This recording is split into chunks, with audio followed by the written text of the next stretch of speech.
ఆంధ్రప్రదేశ్లో అభివృద్ధిని మరింత వేగవంతం చేసేందుకు 2026-27 వార్షిక బడ్జెట్ ఎంతగానో దోహదపడుతుందని రాష్ట్ర ఆర్థిక మంత్రి పయ్యావుల కేశవ్ తెలిపారు. శాసనసభ బడ్జెట్ సమావేశాలలో 2026-27 వార్షిక బడ్జెట్ చర్చకు మంత్రి ఈ రోజు సమాధానమిచ్చారు. 32 మంది సభ్యులు ఈ చర్చలో పాల్గొన్నారు.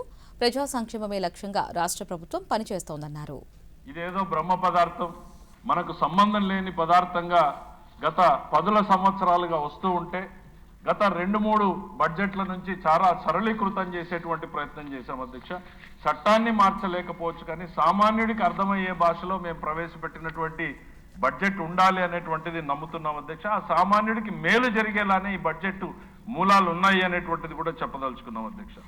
ఈ అర్థం కానటువంటి పడికట్టు పదాలతోటి సామాన్యుడికి బడ్జెట్ అంటేనే ఇంట్రెస్ట్ లేకుండా పోయేటువంటి పరిస్థితుల నుంచి ఈ బడ్జెట్లో నాకేముంది అనేటువంటి ఆలోచన కల్పించే దిశగా వెళ్ళాలి అనేటువంటిదే ముఖ్యమంత్రి గారు ఇచ్చినటువంటి ఒకే ఒక డైరెక్షన్ అధ్యక్ష. ప్రతి కుటుంబానికి ఈ బడ్జెట్ నుంచి లబ్ధి జరగాలి అనేది సింగిల్ స్టేట్మెంట్ ముఖ్యమంత్రి గారు ఇచ్చారు అధ్యక్ష. ఆ రకంగానే రూపొందించినటువంటిది అధ్యక్ష. ఇది రాష్ట్ర బడ్జెట్ కాదు అధ్యక్ష, ఇది ఫ్యామిలీ బడ్జెట్ అధ్యక్ష.